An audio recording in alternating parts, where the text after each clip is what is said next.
আসসালামু আলাইকুম, কি অবস্থা সবার? This is Realme C55।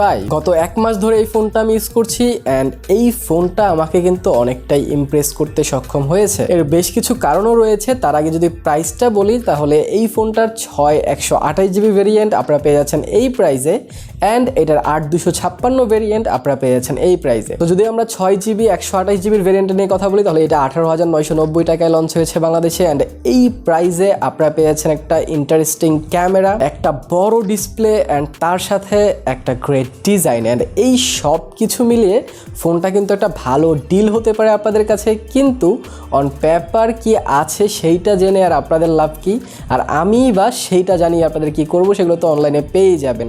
এই ফোনটা রিয়েল লাইফে কীরকম পারফর্ম করেছে সেইটাই জানাবো আজকের ভিডিওতে। তো হ্যালো গাইস, কেমন আছেন সবাই? আমি রবিন, আপনারা দেখছেন বাড়ি। তো চলুন শুরু করা যাক। সো প্রথমে যদি ডিজাইন নিয়ে আসি তাহলে ডিজাইনটা আপনাদের পার্সোনাল প্রেফারেন্স, কিন্তু আমার যেটা মনে হয় অনেকের কাছে এই ডিজাইনটা পছন্দ হবে, কারণ এইটার সাইডগুলো কিন্তু ফ্ল্যাট করে দেওয়া হয়েছে অ্যান্ড পিছন সাইডটাও কিন্তু ফুল অ্যান্ড ব্যাক প্যানেলে একটা টেক্সচার ইউজ করেছে তারা, যেটা ম্যাট ফিনিশিং দিয়েছে এবং তার কারণে আপনাদের ফিঙ্গারপ্রিন্ট ক্যাচ করবে না অ্যান্ড অনেকটা হাতে প্রিমিয়ামও ফিল হয়। যদিও সাইড প্যানেলটা প্লাস্টিকের, সেইটাও ইজিলি বোঝা যাচ্ছিল। আর এছাড়া এটার ক্যামেরা মডিউলটা অনেকের কাছে ভালো লাগতে পারে, খারাপ লাগতে পারে, কিন্তু আমি ভালোর কাতারেই ফেলবো এটাকে। এছাড়া ফোনটার আশেপাশে নজর দিলে আপনারা ফোনটার বটম সাইডে পেয়ে যাচ্ছেন একটা স্পিকার গ্রিল, একটা মাইক্রোফোন, একটা USB Type-C পোর্ট অ্যান্ড একটা headphone Jack. And headphone Jack অনেক ইম্পর্টেন্ট। এছাড়া রাইট সাইডে আপনারা volume rocker and power button পেয়ে যাচ্ছেন অ্যান্ড পাওয়ার বাটনে ইন্টিগ্রেট করে দেওয়া হয়েছে ফিঙ্গারপ্রিন্ট সেন্সর, যেটা কিন্তু মোটামুটি ভালো ফাস্ট ছিল। আমি যতবারই টাচ করছিলাম আনলক হয়ে যাচ্ছিল, মিস টাচও হচ্ছিল না, ইভেন এটার স্পিডও কিন্তু অনেকটাই বেটার ছিল অ্যান্ড অ্যাকুরেট তো অবশ্যই।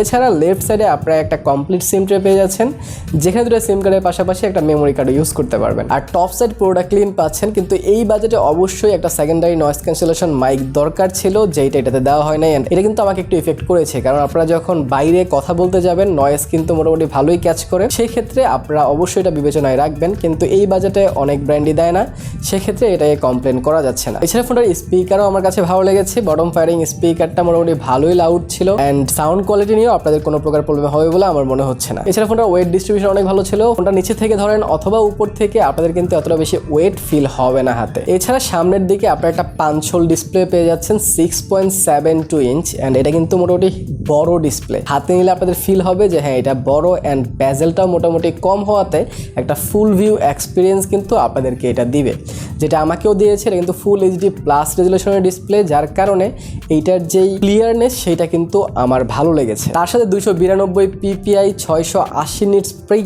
ব্রাইটনেস অ্যান্ড তার সাথে 90 হার্জের রিফ্রেশ রেট তো থাকছেই। সো সব কিছু মিলিয়ে এটা ডিসপ্লেটাকে কিন্তু একটা পারফেক্ট ডিসপ্লে করতে পেরেছে তারা, এবং সেইটা আমি ফিল করেছি। আমার এতদিন ইউজে ডিসপ্লেটা কিন্তু আমাকে ভালোই সাপোর্ট দিয়েছে।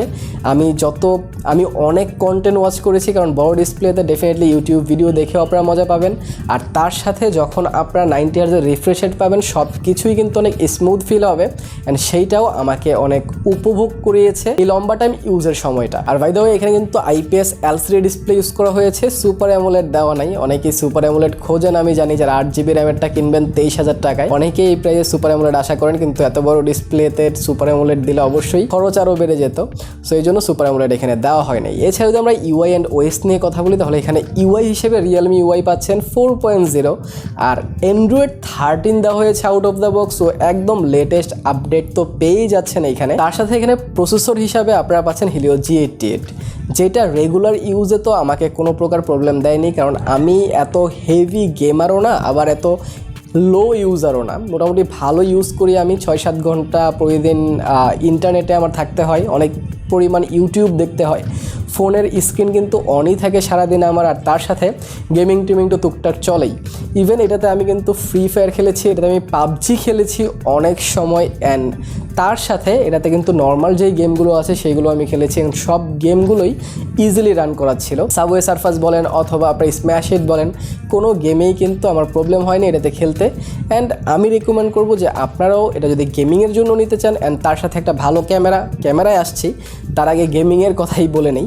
সো ডেফিনেটলি আপনারা কিন্তু নিতে পারেন অ্যান্ড এতদিন ইউজে আমাকে এটা স্যাটিসফাই করতে পেরেছে। এছাড়া ফোনটা দুইটা ভেরিয়েন্টে মার্কেটে পেয়ে যাচ্ছেন, 6 128 অ্যান্ড 8256। সো এবার যাক ক্যামেরা সেকশনে রেয়ারে আপনারা দুইটা ক্যামেরা পাচ্ছেন, একটা হচ্ছে 64 মেগাপিক্সেল অ্যান্ড আরেকটা হচ্ছে 2 মেগাপিক্সেল ডেপথ সেন্সর অ্যান্ড ফ্রন্টে আপনারা 8 মেগাপিক্সেল ক্যামেরা পেয়ে যাচ্ছেন। যদি রেয়ার ক্যামেরার কথা বলি তাহলে 64 মেগাপিক্সেল ক্যামেরা দিয়ে আপনারা বেশ কিছু ভালো ছবি ক্যাপচার করতে পারবেন। ইনডোর বলেন অথবা আউটডোর অনেক ভালো ভালো ছবি কিন্তু আপনাদেরকে দিয়ে দিবে। আমি বেশ কিছু ছবির স্যাম্পল আপনাদের উদ্দেশ্যে দিচ্ছি, আপনারা দেখেন এবং ডিসাইড করেন যে এটার ক্যামেরাটা আপনাদের কাছে কেমন মনে হয়েছে। এছাড়াও আমি বেশ কিছু সেলফি ক্যামেরার ছবিও দিচ্ছি, আপনারা সেইগুলোও দেখেন অ্যান্ড ডিসাইড করেন যে সেলফি ক্যামেরা আপনাদের কাছে কেমন মনে হয়েছে এবং সেইটা আমাকে কমেন্ট সেকশনে জানাইতে কিন্তু ভুলবেন না। এবার হচ্ছে ব্যাটারি সেকশনে এই ফোনটাতে আপনারা 5000 এমপিআর ব্যাটারি পেয়ে যাচ্ছেন এবং এটাকে চার্জ করার জন্য বক্সে 33 ওয়াটের একটা ফাস্ট চার্জিং পেয়ে যাচ্ছেন,